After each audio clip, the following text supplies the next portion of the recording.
The first surfboards we made were around about 1968. With surfboard design, the main differences are in the shapes of the surfboards, the high performance nature. Gradually the boards have obviously become shorter. They've got a lot slimmer and narrower.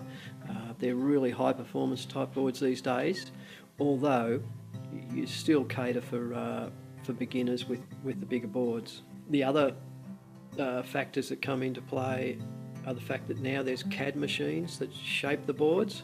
So in a lot of ways, people like myself that still shape by hand, kind of like maybe thought to be left behind a little bit.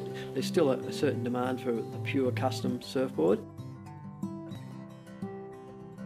With surfboard design, it's a matter of melting everything together and getting it right, and experience puts all that together, all those ingredients.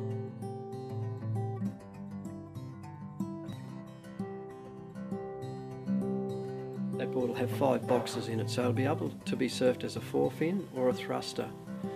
With the 3 fins it'll be a little bit more directional, and with the 4 fins it'll surf a little bit faster and looser. With the board we made today, the key ingredients there are it has to have a little bit more buoyancy, so it maintains trim speed. It's got a little bit more tail area, so it'll turn quicker. More tail area, and that gives you more speed, more manoeuvrability. In a small wave, it's harder to generate the speed you need, so you need the board to give you a little bit of extra lift with a little bit extra float, so it sits on top of the water a bit more. Because if you take a narrow board into really small waves, it's burying in too much, and then it's kind of like dragging its feet. It's dragging its way through the water, so the thickness is pretty critical. The nose we put on the board today is a little bit fuller than what I'd normally ride. It just gives you a little bit more float. It sort of does make it a little bit harder to rail and surf vertical in slightly more powerful waves. But once again, we're getting back to a purpose-built surfboard that is designed for waves up to 3 or 4 feet.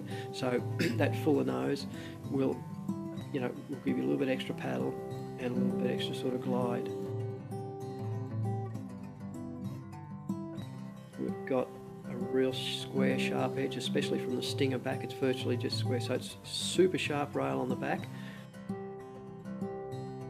You've got the ability to sort of knife it in when you're turning, but then also when water's running off the bottom, it's just sheeting straight off the board because there's nothing there for it to wrap around and slow it down. Because we're riding boards now that haven't got much buoyancy, you want to try and get a board that gets up and going pretty quick. So concaves give you lift. So most modern surfboards you'll see now, they've probably got around about a 1/4 inch concave through the centre of the board. Some will run that concave out and then it'll just gradually fade out towards the tail. Others will run into a double barrel concave down near the fin area, just to give the board a little bit of direction and line.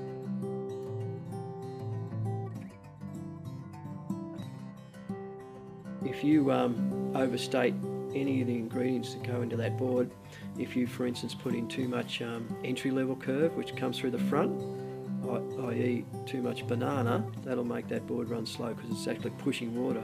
If you can imagine a banana trying to push through the ocean, it's going to be slow. So you need areas of relative flatness without being dead flat.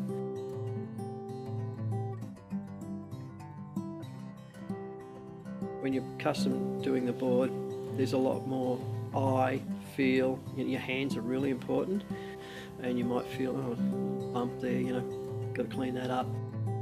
It's kind of like a bit more soulful, custom making the boards, but I can see that the shaping machine also has its place. I don't think custom shaping is an art form. Some people might try to make it out to be such, but it's still a good solid trade. Yeah, I can't imagine being so old that I couldn't shape a surfboard. So hopefully, we'll still be doing it in years to come, and I hope it lasts forever, but it might not.